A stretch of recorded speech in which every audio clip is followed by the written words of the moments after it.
Hécate, hija del sabio titán Perses con la diosa estelar Asteria, y de quien recibió su poder sobre el cielo, la tierra y el mar. Originalmente era una diosa de las tierras bárbaras de Caria, en donde se atestiguan la mayoría de nombres teóforos, y donde Hécate permaneció como gran diosa hasta tiempos históricos, en su lugar de culto en la Gina.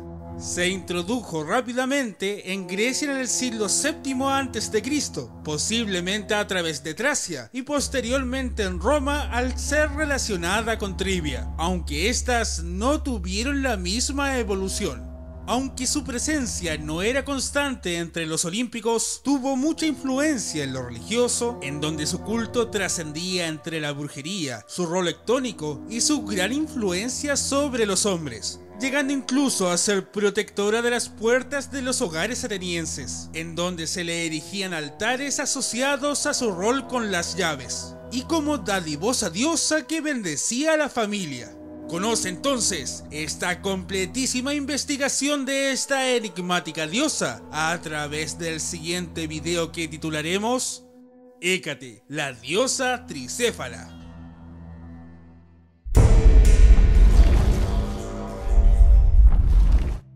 A pesar de la ascendencia más extendida, la de Asteria y Perses, Hécate como diosa evolutiva tuvo varios orígenes debido a la necesidad de darle una cabida lógica a las muchas potestades que ostentaba.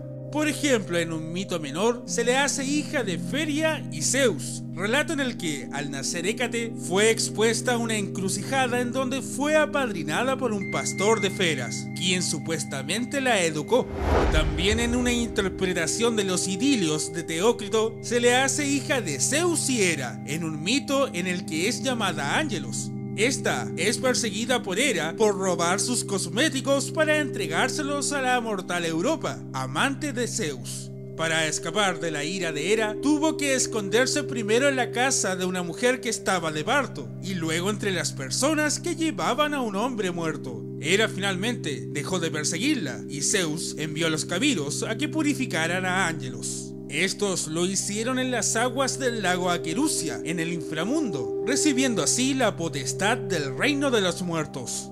De esta manera, fue conocida como la Reina Invencible y presidía las ceremonias de penitencia y purificación de las sombras. Se entiende entonces que de esta manera la diosa llegó a convertirse en Hécate, como reina de muertos y la guardiana de la frontera entre el mundo de los vivos y de los muertos. Otro relato interesante que trataba de explicar la aparición de Hécate se encuentra en el estudio de Johnstone sobre los oráculos caldeos, en el que explica que Hécate primeramente fue una sacerdotisa mortal de la diosa Artemisa, la que ofendió a la diosa con insultos tras ser pedida en sacrificio y estar cansada de sacrificar a forasteros en el templo por orden de la diosa. Debido a esto y como represalia de Artemisa, cae en la locura y se suicida. Ante el horrendo espectáculo, Artemisa decora su cadáver con flores y joyas y le susurra al oído buscando la elevación de su espíritu. Entonces la mortal despierta en los campos elíseos convertida en diosa, pasando entonces a llamarse Hécate, una diosa vengadora de las mujeres heridas. Esta versión es muy cercana con el relato de Ifigenia o Ifimedia, según Hesíodo, hija esta de Agamenón y entregada en sacrificio por este, debido a una ofensa propiciada a la diosa Artemisa. Dentro de una de las versiones que hablan de su muerte, se narra que Artemisa la transportó a los Tauros y la hizo inmortal. Ella se convirtió en la diosa doncella de la tierra de los Tauros, equiparada a Artemisa. Hesíodo agrega además que Artemisa la salva colocando un fantasma de ella sobre el altar y la frota con ambrosía para hacerla inmortal, como Artemis en Odia, un título de Hécate. Este mismo relato, en una obra de Porfirio, es aludido cuando éste indica que Hécate se mueve entre toros. Además, otros mitos menores la hacen hija de Deméter y Zeus, de Leto, del Tártaro, de Nix sola, según Ferécides de Atenas, de Aristeo, dios de las abejas, y según Mausaios, hija de Zeus y Asteria. De hecho, la lista puede continuar varios párrafos más, ya que si tomamos en cuenta todas las posibles relaciones con otras diosas, toda la genealogía de estas se podría unar a la de Hécate. Es por tanto que estos muchos orígenes dan cuenta de la diversificación de Hécate a lo largo del tiempo, rasgo que se extrapoló a su apariencia. Según Pausanias, las primeras representaciones de Hécate eran simples, una sola diosa, que respondía a los cánones estéticos que los griegos infundían en sus dioses. El mismo Pausanias nos indica que la primera representación triple de Hécate fue hecha por el escultor Alcámenes, aunque mantenía la perspectiva tradicional griega, 3 mujeres como una sola entidad. Pero a medida que su importancia se extendió al mundo de lo subterráneo y lo desconocido, como también al entremezclarse con otras divinidades, sus rasgos comenzaron a deformarse. Por ejemplo, varios autores la hacían poseedora de 3 cabezas femeninas o de diferentes especies de animales. Algunos indicaban que la cabeza del medio tenía forma de león, la de la derecha de perra con mirada furiosa y la de la izquierda de yegua de larga crin. Otra versión, la de Porfirio, indica que a diferencia de la forma anterior, la cabeza intermedia correspondía a una figura de aspecto salvaje, que sostenía en ambas manos unas espadas con empuñadura. Los papiros mágicos griegos, a diferencia, la retrataban con una cabeza de vaca o buey en el lado derecho, en el lado izquierdo la ya conocida perra y en el centro la de una muchacha que calzaba sandalias áureas y sostenía 2 antorchas. Y finalmente, en escritos esotéricos griegos de inspiración egipcia, se indicaba que una de estas cabezas correspondía a una serpiente. Es interesante cómo esta característica, sumada a su esencia canina, le adjudicaron ser el ama de Cerbero. En relación a su cuerpo, sus rasgos demuestran la dicotomía entre luz y sombra. Por ejemplo, varía desde pies inmaculados, calzados con doradas sandalias, hasta pies de color púrpura, desde un brillante tocado hasta un oscuro manto o peplo, sin ceñidor en su cintura y denotando una figura irresistible. Su personalidad tampoco queda exenta de esta dualidad. En uno de los polos se le describía como una dispensadora de favores y criadora de jóvenes, como una virgen protectora de caminos y puertas, silvestre e indómita joven guerrera, una noctámbula y solitaria, amante de ciervos, quien en compañía de su séquito viajaba por los montes cazando con sus apreciados perros. Pero en el otro polo se le hacía una diosa infernal que despertaba el temor de los perros, quienes ladraban en su presencia, dueña de encrucijadas, asesina y enloquecedora de hombres, canicida, capaz de invadir el sueño e impetuosa diosa a quien solo se le aplacaba con sacrificios. Pero algo que no todos conocen es que existe una tercera faceta de la diosa. Los oráculos caldeos presentan a Hécate como alma y no como una diosa personificada. A esta se le atribuye ser soberana del mundo, la madre virginal y fecunda que sirve como intermediaria entre la creación y el más allá, de cuyo seno se concibe el fuego, la fuente de la vida. En este sentido, fue también asociada al laberinto serpentino, conocido como la rueda de Hécate. Este símbolo se interpreta como la serpiente que renace y el laberinto de conocimiento a través del cual Hécate guía a la humanidad y a la llama de la propia vida. Magos y brujos solicitaban su ayuda para propósitos malignos, a través del sacrificio de perros y corderos negros, o incluso la convocaban a ella en persona. Así también se quemaba resina, mirra, salvia, incienso o un hueso de fruta cuando los ritos eran benéficos. Por ejemplo, la bruja Medea la invoca como su señora y ayudante, la Medea de Eurípides. Y en el idilio segundo de Teócrito se muestra a una joven pidiendo ayuda para un embrujo amoroso. Igualmente en las tablillas de maldición, textos escritos en finas hojas de plomo, se hacía presente el nombre de Hécate para que hiciera efectivo el maleficio. Y así muchos otros ejemplos presentes a lo largo de la literatura. Que Zeus no le negase la antigua facultad de conceder a los mortales lo que deseaban es un atributo a las brujas tesalias, a las que todos temían en Grecia, siendo estas un nombre genérico que respondía a varias mujeres astrónomas de dicha localidad, las que comprendían el ciclo lunar y ostentaban el poder de hacer descender la luna. Según la teogonía, Hécate fue la única titánide que participó en la titanomaquia, y por ello Zeus la estimó brindándole poder por sobre la tierra, el mar y parte del cielo, siendo respetada por este honor por todos los dioses. Es por ello que su nombre buscaba el favor de los dioses, realizando ostentosos sacrificios. Se solía invocar a Hécate, ya que tenía el poder de otorgar felicidad a quien escuchara.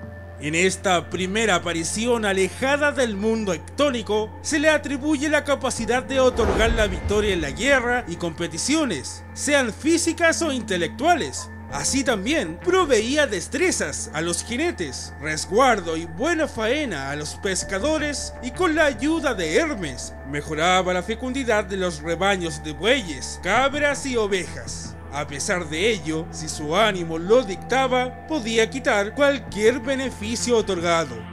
Finalmente, y quizás el atributo más trascendente, es que Zeus le otorgó el honor de ser la criadora de los jóvenes, que después de ella vieron con sus ojos la luz de Eos, lo que posteriormente le dio el rol de ser protectora de partos y niños. Con el tiempo, su rol divino empezó a adquirir una fuerte relación con el mundo terrenal y subterrenal. Por ejemplo, según el himno homérico de la tierra, participaba en los juicios al lado de los reyes, siendo consultora y mediadora. En su encarnación como reina de los fantasmas, Hécate también era la diosa de los caminos y de los cruces, ya que los cruces eran considerados, al igual que en el folclore moderno, grandes centros de actividad espectral y mágica. Según algunos autores, esta es la razón por la que las estatuas de Hécate la representan a menudo en su forma triple, de modo que puede mirar simultáneamente todas las rutas que se encuentran en el punto en el que se erigen. Sin embargo, otros autores vinculan esta tricefalia a su relación con la luna y sus diferentes fases de crecimiento y decrecimiento. Así también se narra que por la noche enviaba espectros al mundo o aparecía ella misma, especialmente en cruces de caminos, bajo la pálida luz de la luna, y vagando a la cabeza de una legión de espíritus.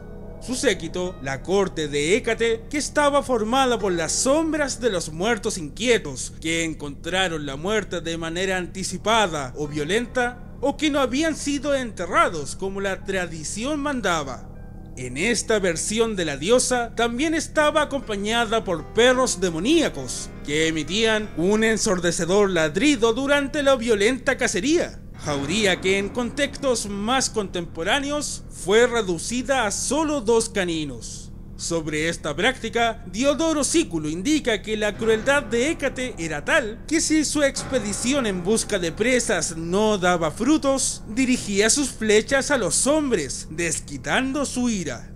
Así también la diosa y sus acompañantes nocturnos podían infligir locura o epilepsia en mortales que encontraba a su paso, y eran sin duda fuente de terrores nocturnos y pesadillas. Además, su gran pericia en la composición de venenos la llevó a descubrir el acónito u otras plantas venenosas y a experimentar con ellos mezclándolos con la comida dada a extranjeros. En una versión ebemerista, añade que sucedió a su padre Perses en el trono de Táurica, tras asesinarlo con una pócima, y que construyó el templo de Artemisa, donde se sacrificaban a los extranjeros. Para obtener el favor de Hécate y su hueste, y así mantenerlos a distancia, los griegos le dejaban ofrendas en los cruces de caminos al comienzo de cada mes lunar, conocidos como la comida de Hécate, la que consistía en pasteles, huevos y quesos, entre otras cosas. También se sacrificaban perros y corderos negros a Hécate, y los restos de sacrificios purificatorios se ofrecían a la diosa y a su séquito con cierta aversión.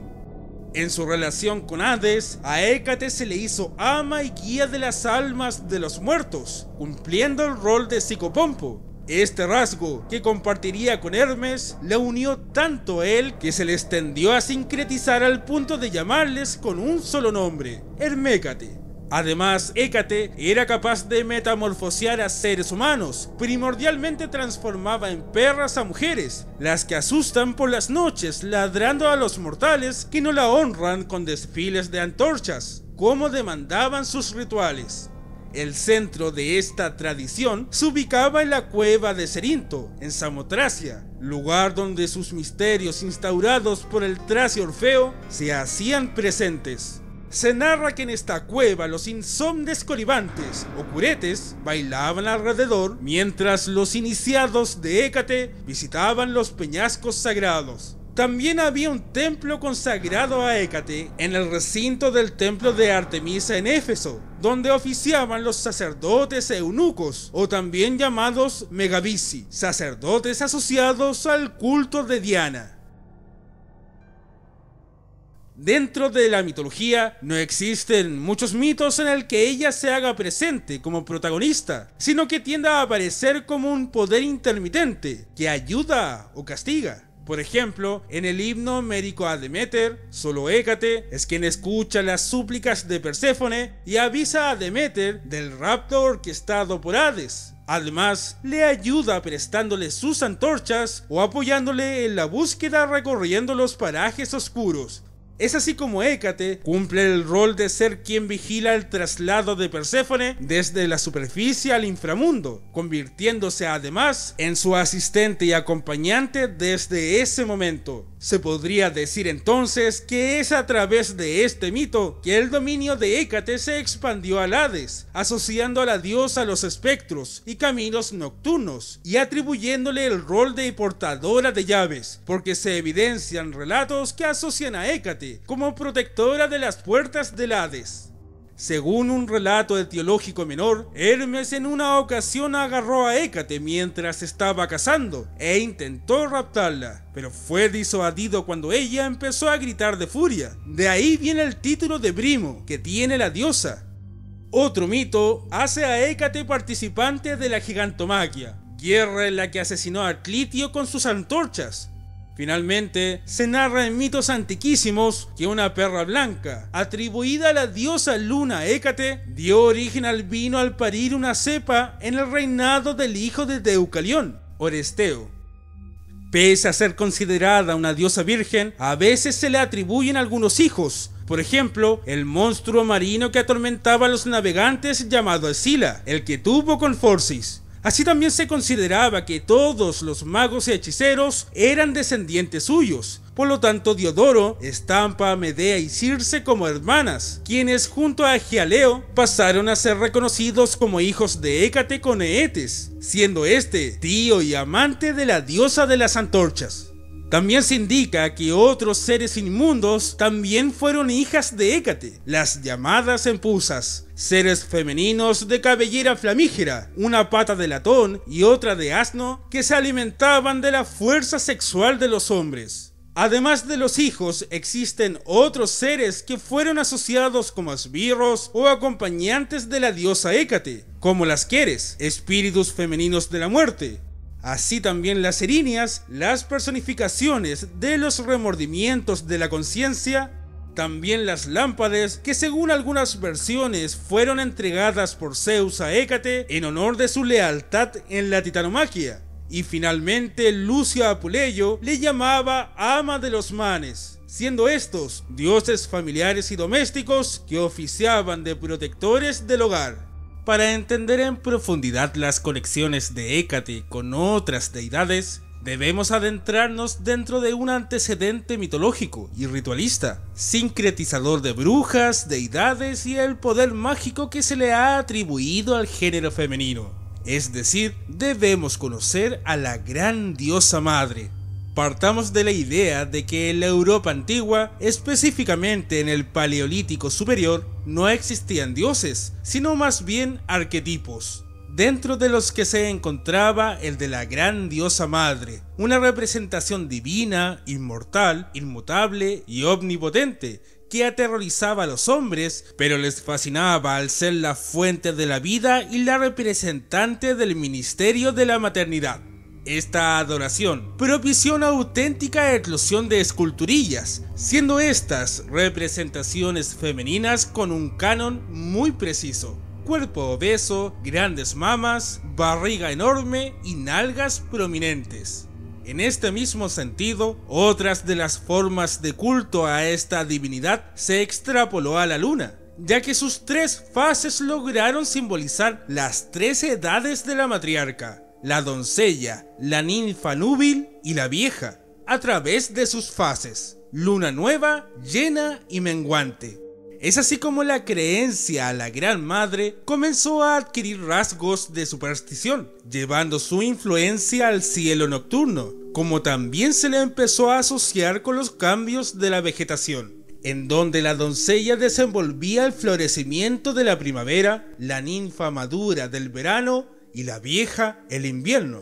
Aclaro, eso sí, que el otoño era considerado una etapa del invierno. De la misma manera, comenzaron a formarse diferentes triadas divinas que representaban diferentes facetas de la diosa madre. La primera de ellas fue la doncella del aire, la ninfa de la tierra y el mar y la vieja del inframundo, representadas por Selene, Afrodita y Hécate. Con el pasar del tiempo, sus devotos nunca olvidaron por completo que no existían 3 diosas, sino que una sola. Aunque en la época clásica, el templo de Stínfalo, en Arcadia, era uno de los pocos donde todas ellas llevaban el mismo nombre, el de la diosa Hera. Con el tiempo, esta triada cambió de integrantes, ya sea por la constante asociación de Hécate con otras diosas, como por la necesidad de mantener la triada. Esta nueva conformación quedaría en Ártemis, Selene y Hécate, las 3 diosas lunares, y en su estrecha relación, vírgenes. Otra famosa triada nace de Core, Perséfone y Hécate, quienes representaban a la doncella, ninfa y vieja, en una época en que solamente las mujeres practicaban los misterios de la agricultura. Core representaba el grano verde, Perséfone a la espiga madura y Hécate al cereal cosechado. Con el tiempo, esta triada también cambió su configuración, adicionando a Deméter como la mujer madura, a Perséfone como la doncella y a Hécate, la vieja. Otra triada que cumple la misma función contiene a Afrodita como la doncella, a Hera como la ninfa y a Hécate como la vieja. De allí que las empusas pudieran transformarse en doncellas, vacas y perras, símbolos estos de estas 3 diosas. Es claro entonces que no es extraño que Artemis y Selene estuvieran íntimamente ligadas a Hécate, nombrándoles en varias oportunidades como una sola diosa. Otra relación interesante nace entre Hermes y Hécate, ya que estos 2 seres cumplían las mismas funciones: ser guía de almas, ser capaz de aumentar el ganado y la función de ser guardián de caminos ante poderes mágicos o fantasmales, debido a que existía la práctica en los 2 cultos de colocar estatuillas en caminos y cruces, las hecateas y los hermas. Para finalizar, Hécate también fue asociada con Anubis, debido a su clara conexión con el inframundo y su esencia canina, como también con Ereshkigal, diosa del inframundo de la mitología sumeria acadia. Dentro de la simbología de Hécate encontramos los álamos negros, las antorchas, las llaves, la luna, el tejo, el ciprés y la mayoría de hierbas y venenos. Con respecto a los animales que la simbolizaban, tenemos a la serpiente, al oso, la yegua, el león, la vaca, el buey y el perro. Con referente a la vaca y al buey, estos nacen de su relación con la diosa taurina. Las serpientes fue un símbolo que adquirió en los oráculos caldeos. El caballo puede tener un origen en su concepción egipcia, en donde se le describía como una diosa que viajaba entre planos sobre un caballo.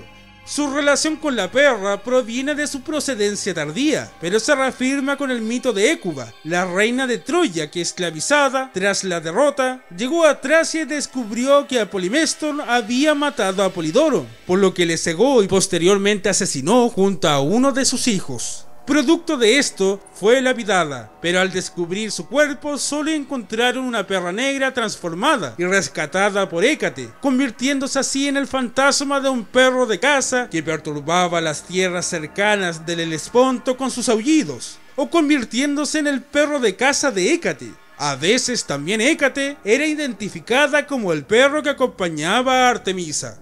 Otro relato nos cuenta que también tenía una comadreja como mascota, una creencia nacida de la narración de Galintia, una sirvienta de Alcmena quien le ayudó en el parto de Heracles, ya que Litia, diosa del parto, permanecía con los brazos y piernas cruzadas en la puerta de la parturienta, por lo que no podía ésta dar a luz. Por lo tanto, Galintia, para ayudar a su señora, le miente a Litia diciéndole que Heracles ya había nacido, por lo que Litia incrédula se levantó cambiando de posición, y así Heracles pudo nacer. En castigo, fue transformada en comadreja y por compasión, Hécate la nombró su dama de compañía. Otra versión nos cuenta que esta comadreja era la bruja Gale, castigada por Hécate debido a su gran lascivia. Si te gustó mi contenido, no olvides suscribirte y activar la campana. Además te dejo la siguiente lista, donde descubrirás todas las mitologías griegas que hemos conocido en este canal.